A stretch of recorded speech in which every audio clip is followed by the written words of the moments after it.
وہ رات اس کے لیے کسی قیامت سے کم نہیں تھی۔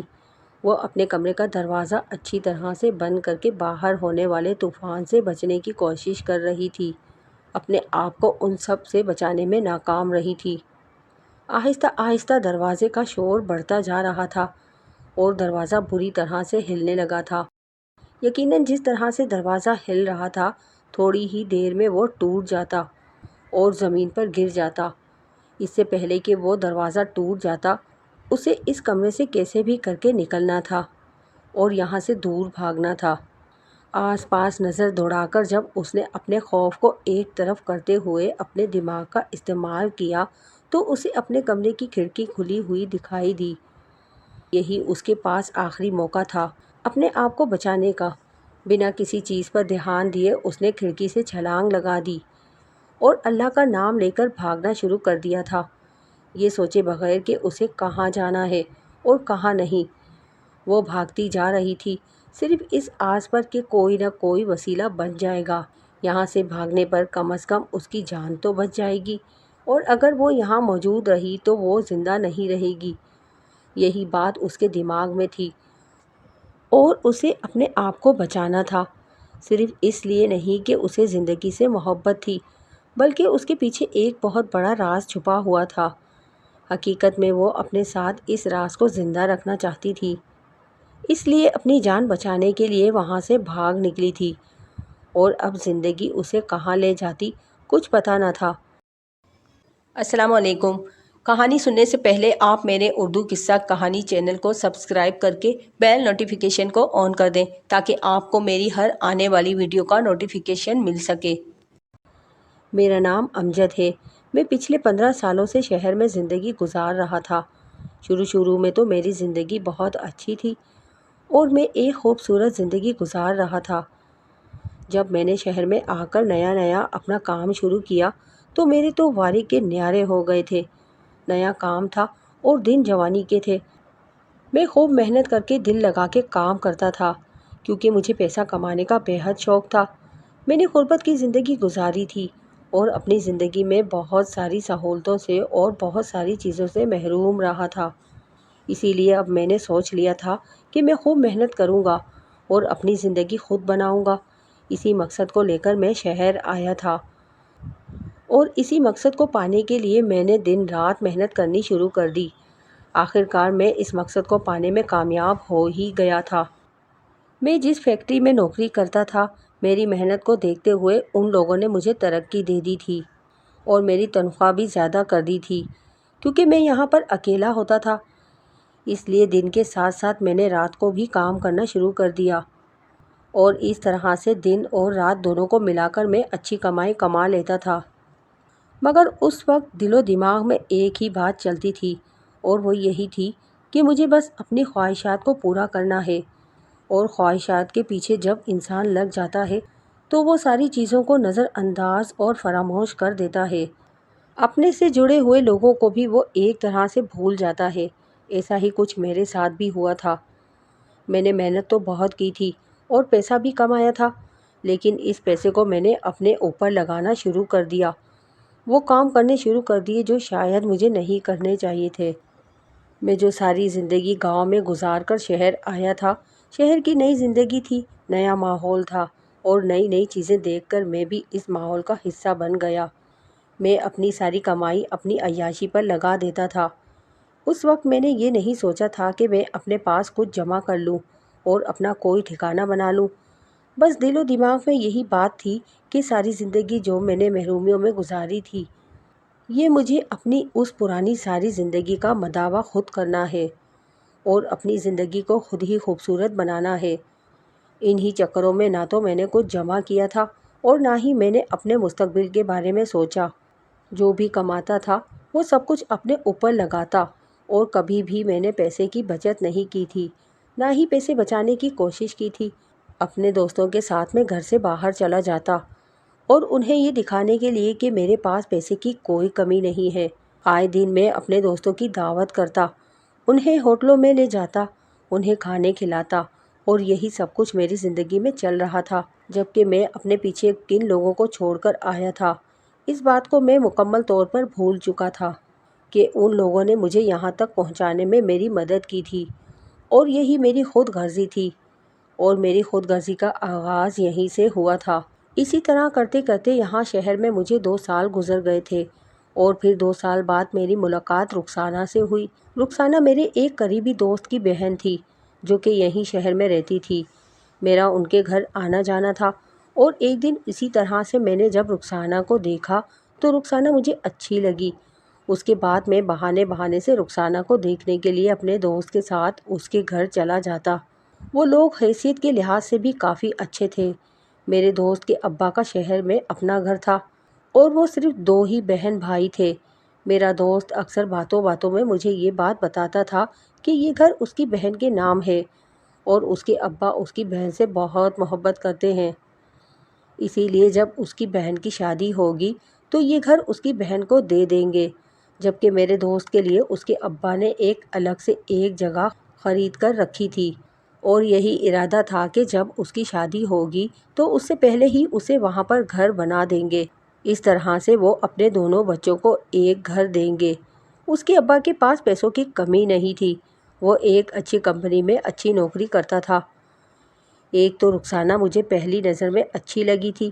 وہ شہر کے رہنے والی سلجھی ہوئی پڑھی لکھی اور خوبصورت لڑکی تھی، اور دوسرا اگر میری شادی رخسانہ سے ہو جاتی تو ایک بنا بنایا خوبصورت گھر مجھے مل جاتا۔ میرے لیے تو یہ فائدہ ہی فائدہ تھا، مجھے خود سے گھر بنانا نہ پڑتا، اور بیٹھے بٹھائے میں بھی ایک گھر کا مالک بن جاتا۔ شادی تو مجھے کسی نہ کسی لڑکی سے کرنی ہی تھی، تو کیوں نہ میں رخسانہ سے ہی کر لیتا۔ اس سے میرا کوئی نہ کوئی فائدہ تو تھا۔ کچھ میں اس کی خوبصورتی سے متاثر تھا، اور کچھ اس کے بھائی کے بتانے کے مطابق جہیز میں وہ گھر ملنے میں مجھے متاثر کیا تھا کہ میں اس رشتے کے بارے میں سوچنے لگا۔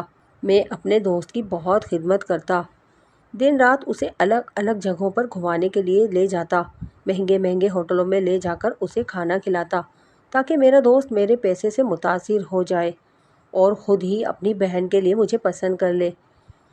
میں اس کے سامنے ہر وہ کچھ کرنے کی کوشش کرتا جس سے میں اسے متاثر کر سکتا، یہاں تک کہ ایک بار میرے دوست نے مجھ سے کچھ پیسے قرض مانگے، یہ کہہ کر کہ اسے پیسوں کی ضرورت ہے، جبکہ اس کے ابا کے اکاؤنٹ میں کوئی مسئلہ نہیں تھا جس کی وجہ سے وہ پیسے نہیں نکلوا سکتا۔ میں نے تو فوراً اسے پیسے نکال کر دے دیے تھے جتنے اس نے مانگے تھے، کیونکہ میں تو اسے کیسے بھی کر کے متاثر کرنا چاہتا تھا، اور اس پر یہ بات واضح کرنا چاہتا تھا کہ میرے پاس پیسے کی کمی نہیں ہے، تاکہ وہ مجھے اپنی بہن کے لیے پسند کر لے، اور ایسا کرنے میں میں کافی حد تک کامیاب بھی ہوا تھا۔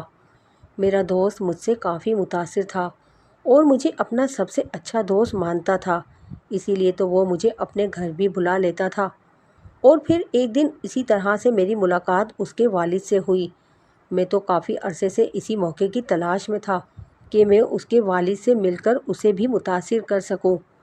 جب میں اس کے والد سے ملا تو میں نے اپنے کام کے بارے میں اور اپنے بارے میں سب کچھ بتایا۔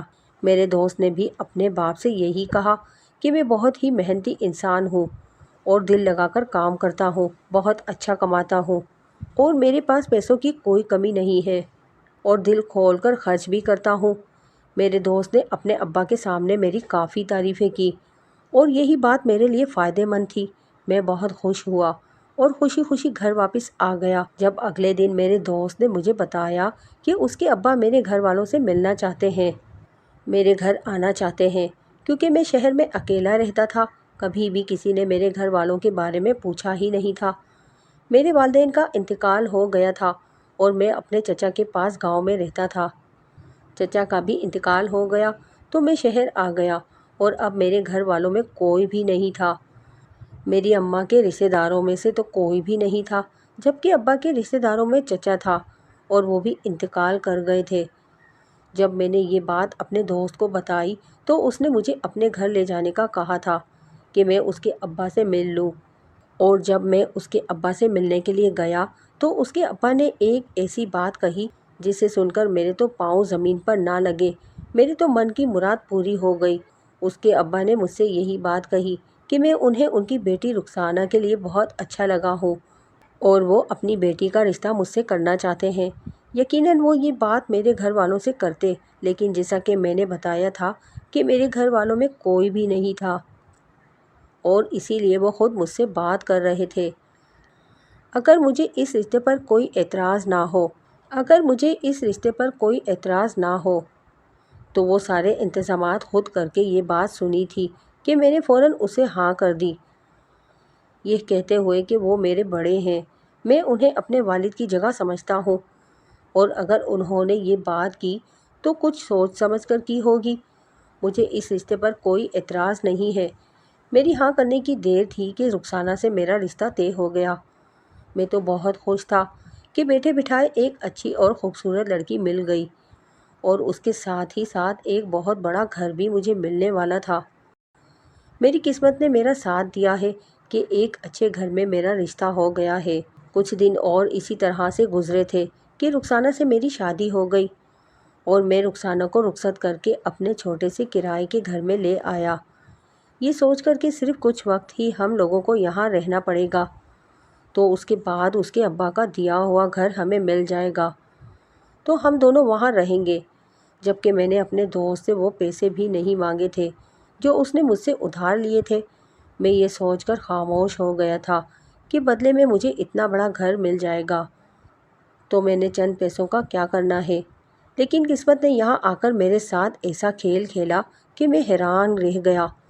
رخسانہ سے میری شادی ہوئی تو اس کے بعد مجھے پتہ چلا کہ رخسانہ میرے دوست کی سگی بہن نہیں ہے، بلکہ اس کی پھوپھو کی بیٹی ہے، اور اپنی ماں کے انتقال کے بعد وہ اپنے ماموں کے گھر رہ رہی تھی۔ ان لوگوں کو اس کے لیے ایک اچھے رشتے کی تلاش تھی، اور وہ میری صورت میں انہیں مل گیا تھا، جبکہ وہ گھر جس میں وہ لوگ رہتے تھے وہ گھر ان کا اپنا نہیں تھا، وہ تو گھر کرائے کا تھا۔ ایسے میں وہ گھر مجھے کیسے مل سکتا ہے؟ میرے دوست نے میرے ساتھ بہت بڑا دھوکہ کیا تھا اور مجھ سے جھوٹ بولا تھا۔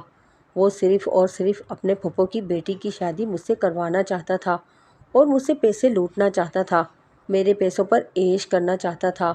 اسی لیے اس نے مجھے ایک جھوٹی کہانی سنائی تھی، اور اس کے بعد وہ مجھے اس شہر میں دکھائی نہیں دیا، شاید وہ کہیں اور چلا گیا تھا۔ مجھے اپنے ساتھ ہونے والے دھوکے پر بہت غصہ تھا، لیکن اب کیا کر سکتے تھے؟ شادی ہو چکی تھی، اور ویسے بھی رخسانہ اچھی لڑکی تھی اور میرا بہت خیال رکھتی تھی۔ زندگی اسی طرح سے گزرنے لگی، اور پھر اچانک سے ہمارے گھر کے حالات بہت برے ہو گئے۔ میں جس کمپنی میں کام کرتا تھا وہ کمپنی بند ہو گئی تھی، میرے پاس کام نہیں تھا اور حالات بہت برے تھے۔ اس وقت مجھے اندازہ ہوتا تھا کہ اگر اچھے وقتوں میں میں نے کچھ پیسے جمع کیے ہوتے تو آج وہ ہمارے کام آتے۔ میں نے بہت کوشش کی کام تلاش کرنے کی، اور ایک جگہ مجھے چھوٹا موٹا کام مل گیا تھا، لیکن اس کام سے اتنے پیسے نہیں ملتے تھے کہ ہمارے گھر کے اخراجات پورے ہو سکتے۔ زندگی اسی طرح سے گزر رہی تھی، اور میری شادی کو 15 سال گزر گئے۔ ان 15 سالوں میں ہم نے غربت کی زندگی ہی گزاری تھی۔ عیش کے دن تو جیسے ختم ہو گئے تھے۔ رخسانہ سے میرے 3 بچے تھے، جن میں ایک بیٹی اور 2 بیٹے تھے۔ میں ان کے لیے دن بھر محنت و مزدوری کر کے کمانے کی کوشش کرتا تھا تاکہ اپنے بچوں کو ایک اچھی زندگی نہ سہی لیکن 2 وقت کا کھانا دے سکوں، اور بڑی مشکلوں سے ہمارا گزارا ہوتا تھا۔ ایک دن اسی طرح سے میں اپنے گھر سے کام کے لیے نکلا کہ ایک گاڑی سے میری ٹکر ہو گئی۔ میرا ایکسیڈنٹ ہو گیا تھا، جس کی وجہ سے میری ایک ٹانگ ٹوٹ گئی۔ ٹانگ ٹوٹنے کی وجہ سے میں 1 مہینہ اپنے بستر پر پڑا رہا۔ جو کچھ تھوڑی بہت جمع پونجی تھی وہ بھی لگ گئی تھی، اور میرے علاج پر بھی اچھا خاصا خرچ آ گیا تھا۔ میں چھڑی کے سہارے سے چلنے لگا تھا۔ جب میں واپس اپنے کام پر گیا تو میری حالت دیکھتے ہوئے انہوں نے مجھ سے یہی کہا کہ یہ لوگ مجھے کام پر نہیں رکھ سکتے، انہیں کسی ایسے شخص کی تلاش ہے جو کہ بھاگ بھاگ کر کام کرے، اور میں ایک معذور آدمی کیا کام کروں گا؟ میں نے ان کی بہت منت سماجت کی کہ وہ مجھے کام سے نہ نکالے، میری بیوی بچے تو بھوکے مر جائیں گے، مگر میری کسی نے نہ سنی۔ اس دن مجھے پیسوں کی اہمیت کا اندازہ ہوا تھا، اور اس بات کا اندازہ ہوا تھا کہ ناقدری کرنے پر تو رزق بھی چھین لیا جاتا ہے۔ پورا ہفتہ میں کام تلاش کرتا رہا، لیکن مجھے کوئی کام نہ ملا، مگر گھر میں جو راشن تھوڑا بہت موجود تھا وہ بھی ختم ہو گیا تھا، اور گھر میں میری بیوی بچے 3 دن سے بھوکے تھے۔ اور میں اپنے گھر سے باہر کام کی تلاش میں نکلا ہوا تھا۔ مجھے کچھ بھی کر کے آج کچھ نہ کچھ تو کرنا ہی تھا تاکہ اپنی بیوی بچوں کے لیے گھر کھانا لے جا سکوں، کیونکہ مجھے معلوم تھا کہ اگر میں آج بھی خالی ہاتھ گھر واپس گیا تو شاید وہ لوگ بھوک سے مر ہی جائیں۔ کبھی سوچا نہ تھا کہ زندگی میں یہ دن بھی دیکھنے کو ملیں گے۔ یہی سوچ کر میں وہیں سڑک کنارے بیٹھ کر رونے لگ گیا۔ اچانک ایک برقعے والی خاتون میرے پاس آئی اور اس نے فوراً میری جیب میں نوٹوں کی ایک گڈی رکھی، اور رکھتے ہی اس نے ایک پرچی میرے ہاتھ میں دی اور بولی کہ اس پتے پر آ جانا، تجھے کام مل جائے گا، اور فوراً وہاں سے چلی گئی۔ میں بہت خوش ہوا اور حیران بھی۔ وہ پیسے لے کر جلدی جلدی اپنے گھر آیا تاکہ اپنے بیوی بچوں کو دے سکوں، تاکہ وہ گھر میں کچھ بنا سکیں اور بچوں کو کھلا سکیں۔ گھر آتے ہی میں نے اللہ کے آگے شکرانے کی نفل ادا کیے اور اپنی بیوی کو یہ خوشخبری بھی سنائی کہ مجھے اب کام مل جائے گا، ہمارے حالات ٹھیک ہو جائیں گے۔ وہ بھی یہ بات سن کر بہت خوش ہوئی تھی اور حیران بھی کہ بھلا وہ کون تھی کہ جس نے اتنے سارے پیسے ایک ساتھ دے دیے تھے، وہ بھی کسی اجنبی کو۔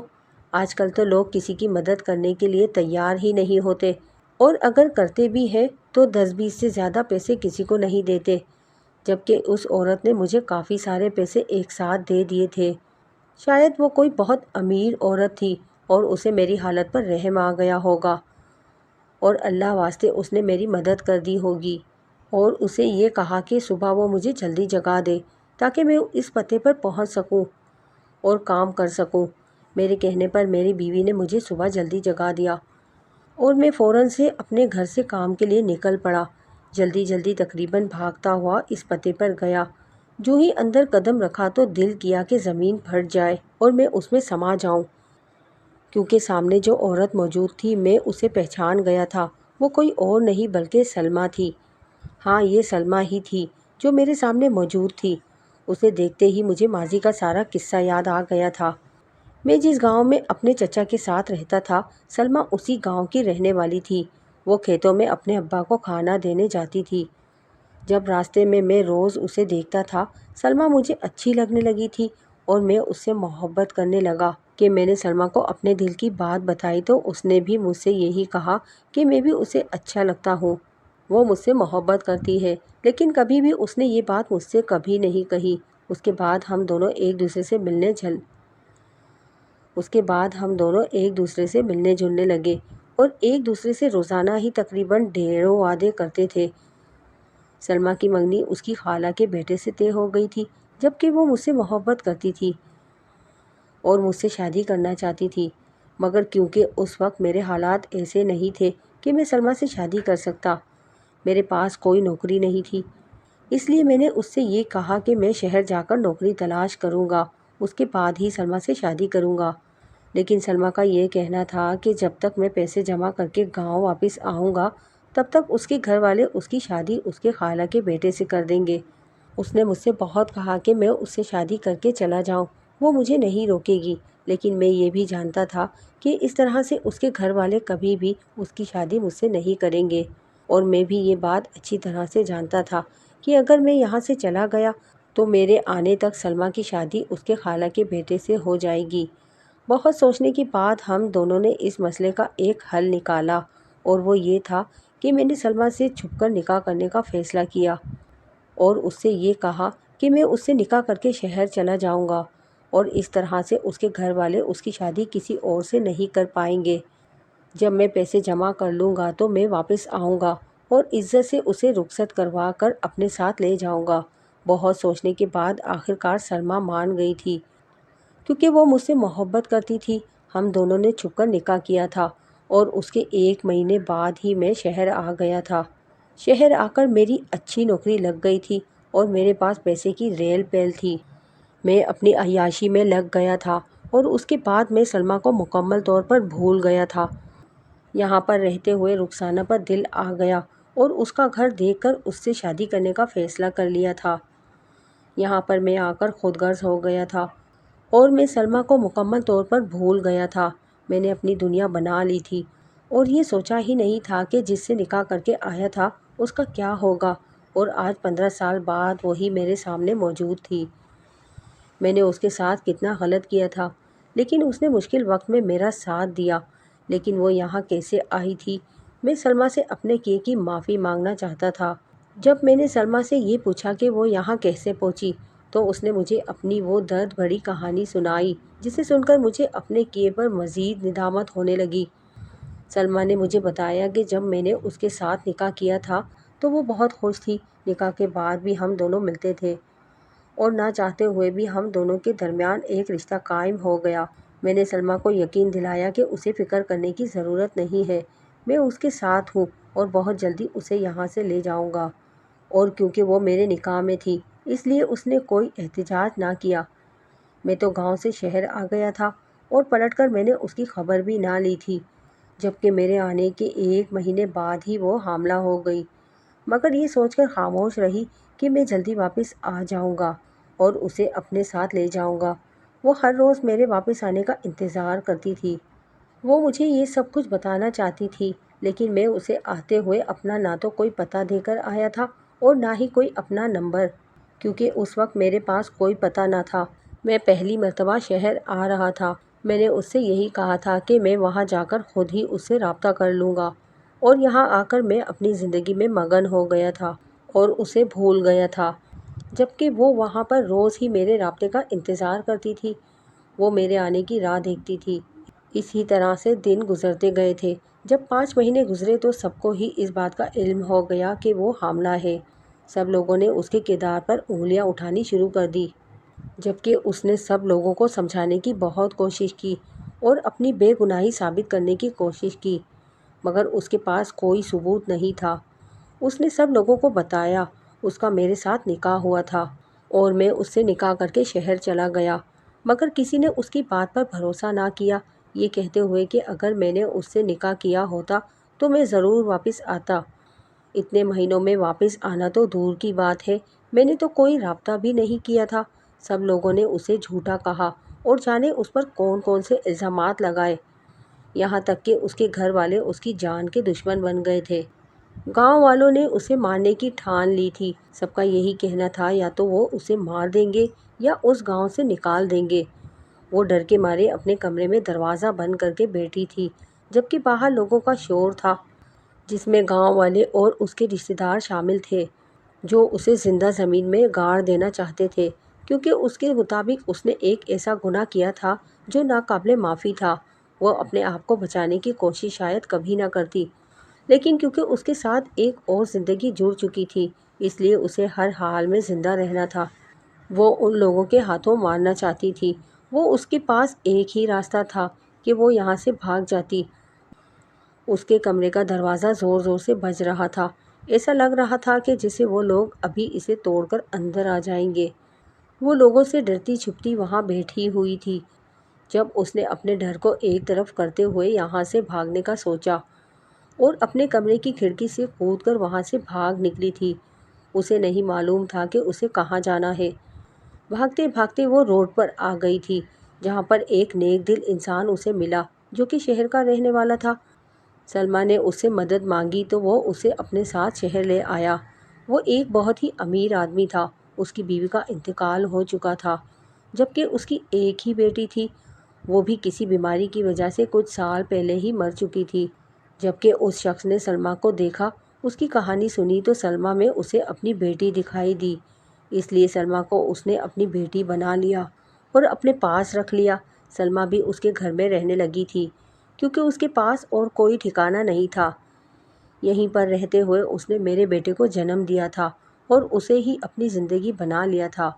کچھ سال پہلے ہی وہ آدمی جو اسے اپنے ساتھ یہاں لایا تھا، اس کا انتقال ہو گیا، مگر وہ جانے سے پہلے اپنی ساری دولت سلمیٰ کے نام کر گیا تھا، کیونکہ سلمیٰ نے اس کی بہت خدمت کی تھی اور اسے اپنے باپ کا درجہ دیا تھا۔